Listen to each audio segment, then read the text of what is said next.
और अब बात बड़ी खबर की करते हैं। खबर यह है कि 18वें लोकसभा के स्पीकर को लेकर सरकार और विपक्ष के बीच आम सहमति नहीं बन पाई।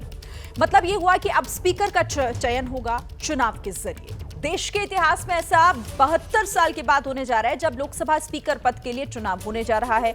एनडीए की ओर से बीजेपी के सांसद ओम बिरला और इंडिया गठबंधन की ओर से कांग्रेस के सांसद के सुरेश उम्मीदवार बनाए गए हैं। आज दोनों के नामांकन दाखिल कर दिए गए हैं और अब कल सुबह 11 बजे वोटिंग के बाद यह क्लियर हो जाएगा कि लोकसभा में स्पीकर आखिर किसका होगा। एनडीए की ओर से सर्वसम्मति बनाने की कोशिश हुई और इंडिया गठबंधन भी समर्थन के लिए तैयार हो गया, लेकिन एक शर्त के साथ। और शर्त यह थी कि डिप्टी स्पीकर का पद उन्हें मिल जाए, जिसके बाद बात बनते बनते बिगड़ गई और नतीजा यह हुआ कि सर्वसम्मति से लोकसभा स्पीकर चुने जाने की 72 साल की पुरानी परंपरा टूट गई। इससे पहले 15 मई 1952 को पहली लोकसभा के स्पीकर का चुनाव हुआ था और उसके बाद से अब ये नौबत आई है। और स्पीकर पद पर कांग्रेस का एक बहुत बड़ा बयान भी आपको बता देते हैं। अब भी मांग मान ली जाए तो समर्थन कांग्रेस के महासचिव हैं के.सी. वेणुगोपाल, जिन्होंने कहा कि डिप्टी स्पीकर का पद मिल जाए तो फिर स्पीकर पर सहमत हो जाएंगे।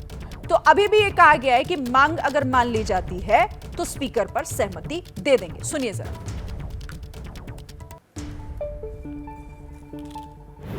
हमारे साथ कांग्रेस के संगठन महासचिव के.सी. वेणुगोपाल है। के.सी. सर, एक सेकंड भैया। सर, सरकार कह रही है कि आप लोगों ने शर्त रखने की कोशिश की, ब्लैकमेल कर रहे हैं आप लोग सरकार को। हाँ, सरकार का स्टेटमेंट मिसलीडिंग स्टेटमेंट है। हाँ। सही नहीं है। ओके सर, क्या अगर अभी भी सरकार डिप्टी स्पीकर पद पर मान जाती है तो आप लोग विड्रॉ कर लेंगे अपना कैंडिडेट? बिल्कुल हम भी चाहता है स्पीकर पोजीशन में यूनानिमस सिलेक्शन होना चाहिए। हम भी चाहते हैं, but provided they should agree for deputy speaker also. That is a convention. सरकार कह रही है we are not asking any new आएगा, when time will come, नया वाला इश्यू नहीं है। गवर्नमेंट डिप्टी स्पीकर ऑपोजिशन का मामला है। सरकार कह रही जब डिप्टी स्पीकर का इलेक्शन आएगा, समय आएगा, तब बात करेंगे इस पर। क्या 5 साल डिप्टी स्पीकर भी नहीं रहा लोकसभा। पहले 5 साल क्या पोजीशन था डिप्टी स्पीकर का? आज का प्रॉमिस क्या वैल्यू क्या है? तो कांग्रेस के महासचिव के.सी. वेणुगोपाल को आपने सुना और उन्होंने कहा कि अगर मांग मान ली जाती है तो फिर स्पीकर पर सहमति हो जाएगी, बन जाएगी। इस पर हमारे साथ बात करने के लिए नीरज, हमारे संवाददाता, जुड़ गए हैं। नीरज, यानी कि इसका मतलब अभी भी एक विंडो खुली रखी है और कहा है कि अगर ये मांग मान ली जाती है तो फिर चुनाव की नौबत नहीं आएगी, वो परंपरा नहीं टूटेगी जो पिछले 72 सालों से चली आ रही है। देखिए, निश्चित रूप में अभी समय तो है, क्योंकि वोटिंग कल सुबह होनी है 11 बजे। 11 बजे चुनाव होगा, उस समय तय होगा कि कौन स्पीकर होगा कौन नहीं होगा, और तब तक का भी समय बाकी है। अगर पक्ष और विपक्ष में सहमति हो जाती है तो कल सुबह से पहले कभी भी अपना नामांकन वापस ले सकते हैं कांग्रेस के के सुरेश। तो जब नामांकन वापस ले लेंगे, चुनाव नहीं होगा, तो निश्चित रूप में चुनाव नहीं होगा। और ये तब होगा जब साफ तौर पर ये सत्ता पक्ष एश्योरेंस दे दे कि हाँ, डिप्टी सीएम का पद हम विपक्ष को दे रहे हैं। लेकिन ऐसा होता दिख नहीं रहा, क्योंकि अभी डिप्टी स्पीकर का चुनाव देर में होना है, अभी बाद में होगा, उस पर बाद में बात होगी। और सत्ता पक्ष से साफ तौर पे ये कहा गया है कि अभी स्पीकर पे आप हमारा समर्थन कीजिए, जब डिप्टी स्पीकर के चुनाव की बात आएगी तब हम आपसे बात करेंगे, हम आपसे संपर्क करेंगे। तो लेकिन कांग्रेस और इंडिया अलायंस के लोग एश्योरेंस चाहते हैं सरकार की तरफ से कि आप हमें दीजिए, ये बात बोलिए, सार्वजनिक कीजिए कि नहीं, डिप्टी स्पीकर का पद आप विपक्ष को देने वाले हैं, जो सत्ता पक्ष देने को तैयार नहीं। तो ऐसे में बहुत कम उम्मीद है कि ऐसी परिस्थिति हो कि विपक्ष अपना कैंडिडेचर वापस ले ले। मुझे लगता है कि चुनाव होगा, क्योंकि ना तो सत्ता पक्ष ये बात उनकी मानने वाला है और ना विपक्ष इस बात से पीछे हटने वाला है कि डिप्टी स्पीकर पद तक जब तक आप देंगे नहीं तब तक हम वापस नहीं लेंगे। तो चुनाव होना लगभग तय है। स्पीकर के चुनाव में के सुरेश और ओम बिरला आमने सामने होंगे। ये जरूर है कि सरकार के पास पर्याप्त बहुमत है, पर्याप्त संख्या है, पर्याप्त सांसद हैं, जिससे बहुत आसान होगा, उनका लोकसभा स्पीकर बन जाएगा। जी चलिए, तो भले ही विंडो खुले रखने की बात की गई हो, लेकिन ऐसा होता हुआ फिलहाल दिख नहीं रहा है। नीरज, आप रहिए, आगे भी आपसे इस पर बात होगी। तो देखिए, इंडिया गठबंधन के स्पीकर पद के उम्मीदवार के सुरेश ने एबीपी न्यूज से एक्सक्लूसिव बातचीत की और उसमें यह दावा किया कि एनडीए को कहा कि अगर वो डिप्टी स्पीकर का पद देंगे तो स्पीकर पद पर समर्थन करेंगे, क्योंकि डिप्टी स्पीकर पर विपक्ष का हक है। उन्होंने दावा किया कि ये बात राजनाथ सिंह को बताई गई थी, लेकिन वो राजी नहीं हुए। इंडिया गठबंधन के साझा उम्मीदवार हैं के Suresh sir, this is the first time that such election is happening. Is the first time Yeah, according to my knowledge, this is the first time in the 18th Lok Sabha Speaker post is going to election. So what's the reason behind it? Because NDA and government is saying that we approached Congress party and as well as senior leaders for the consensus. They approached to our leadership. At that time, we also told the NDA leadership, Speaker post we will support you. But at the same time, Deputy Speaker is right for opposition. You have to give a Deputy Speaker. Then Rajnath Singh, who was initiated to talk to our ruling party, he said, okay, I will talk to leaders and come back. But he never come back to. But that's a convention. That's not the rule in the Lok Sabha to give deputy speaker post to opposition party. There is a convention, Right. not a rule. Right. But convention is not following this government. Even protest speaker also they are not followed the convention. So, but the number game is with the NDA. No, that number is not a issue. Right.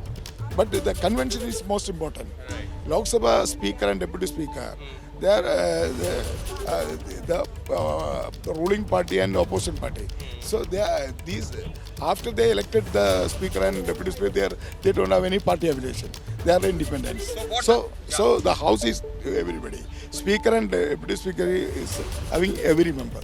के सुरेश का साफ तौर पर यह कहना कि ये एक पद्धति थी जिसका जो है निर्वहन नहीं किया गया और इसी वजह से चुनाव लड़ने का फैसला किया गया है। उनको भी पता है कि नंबर भले ही जो है इंडिया गठबंधन के पास ना हो, लेकिन फिर भी जिस तरीके से पद्धति का उल्लंघन किया जा रहा था सरकार की तरफ से, इस वजह से वो बने हैं इंडिया गठबंधन के साझा उम्मीदवार। सहयोगी कैमरा पर्सन जितेंद्र सिंह के साथ अंकित गुप्ता, एबीपी न्यूज, दिल्ली। कि राहुल गांधी ने स्पीकर पद पर आम सहमति ना बनने पर मोदी सरकार पर हमला भी बोला और कहा कि पीएम मोदी की कथनी और उनकी करनी में फर्क है। राजनाथ सिंह ने मल्लिकार्जुन खड़गे को कॉल बैक नहीं किया, जिसका राजनाथ सिंह ने जवाब दिया। कहा कि खड़गे साहब ने 3 बार उनसे बातचीत हुई है। राजनाथ सिंह जी ने खड़गे जी से कहा, देखिए आप हमारे स्पीकर को सपोर्ट कीजिए।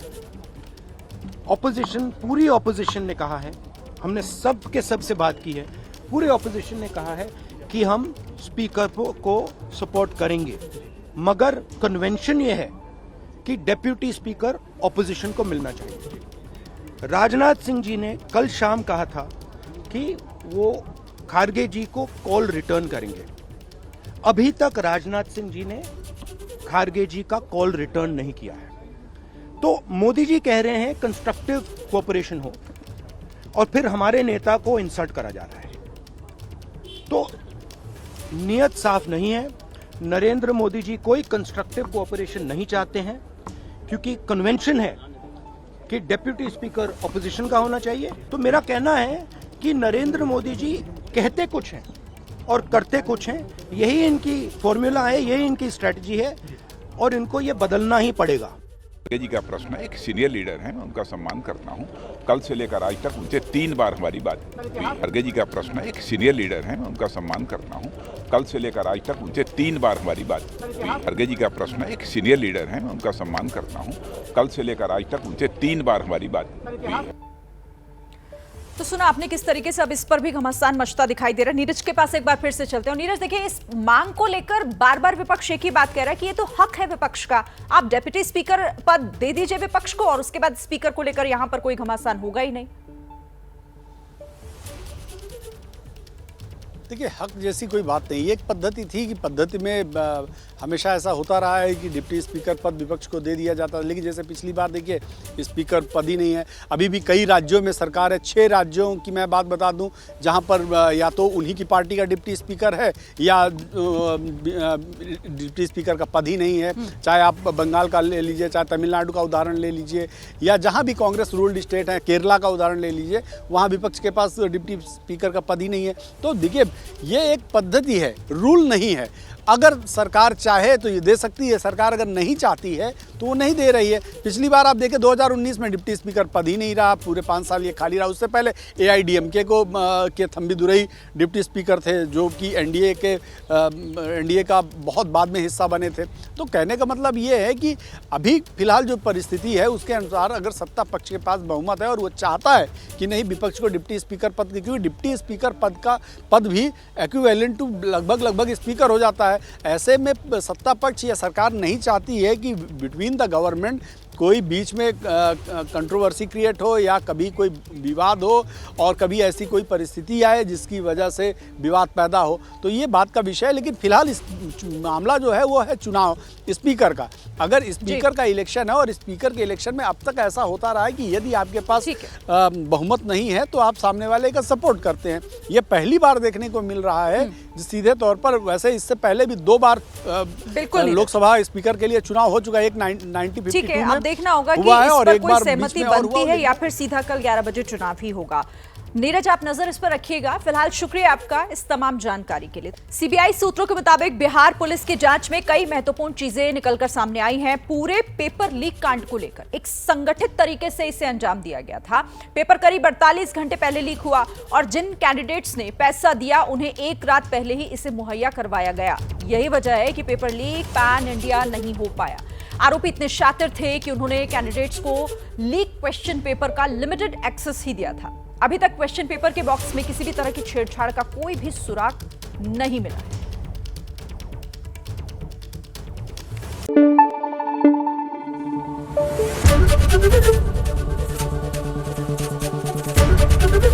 एबीपी न्यूज आपको रखे आगे।